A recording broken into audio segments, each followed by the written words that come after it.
Let's see. I know I pulled like a horn. So let's see what the I think we got like a saxophone and a trombone over here. So I'm gonna get out of my mix window, close this plugin, and let's see what this saxophone is doing. This song sounds like it could use some sax.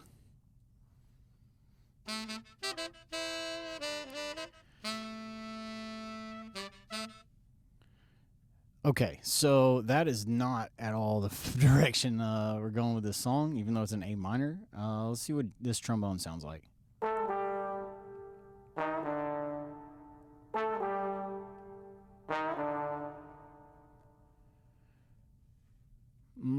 Okay, so I don't know if either one of those are going to go. I think with that saxophone, though, if there was one long note in there that I might just take that out. Just feels like a little swell. Maybe we'll use it as a riser. This note right here. Okay, so I'm just going to cut that one note out because that's what I want. Boom. I want this one note from the saxophone. And then I'm going to line it up to where it's kind of on the grid. We're going to pull this back and boom, put it on the grid there. And I'm going to pull this back. I want it to be locked in to however many bars, just what's easier to use and look at. And if I want to stretch it out later, I still can. So let's see. Okay, so that's cool. That's a little thing. So let's try this. I kind of want to do a riser, so I'm going to pull this back before this thing drops. I like to use things that are like weird that you wouldn't really expect to be risers and kind of like saturate them and reverb them or whatever and turn them around backwards. Just a normal note that's not necessarily just like doesn't have to be like a crash cymbal every time. Not knocking on people who do crash cymbals for risers. I do it too, but if I can use something a little more creative, something that you wouldn't necessarily expect to be a riser, I'll definitely do it.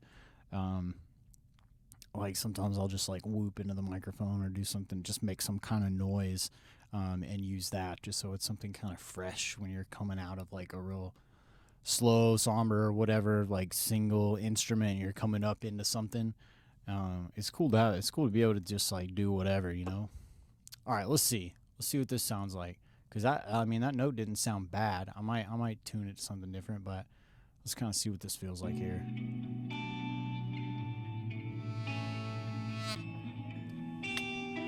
So cool. I like that. That's gonna be cool when we have a little drum drop.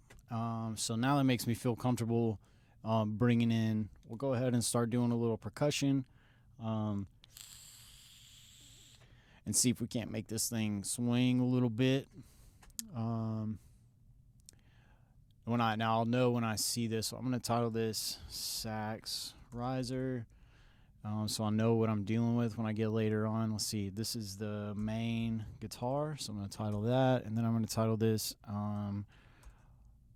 ARP sequence, because that's what it is. It's an arpeggiated sequence.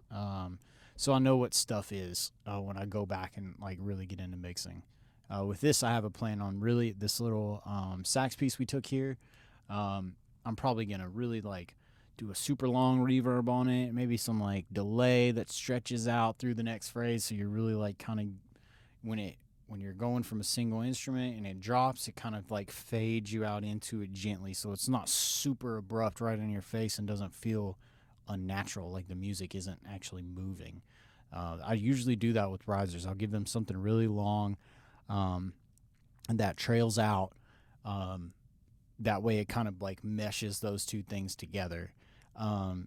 Either that, or if it's coming in, a lot of times if it's coming into something like funky, I'll stop it like abruptly. I'll stop the riser abruptly, like a bar or like a quarter of a bar before the thing, so there's that little air gap, and then it makes the drop super hard. So it just really depends on like if I'm trying to flow you into the next section or if I'm trying to like drop your ass in there. If I'm trying to drop your ass in there, I'm gonna make that riser hit a wall and then boom. And sometimes I'll even automate the BPM after a riser.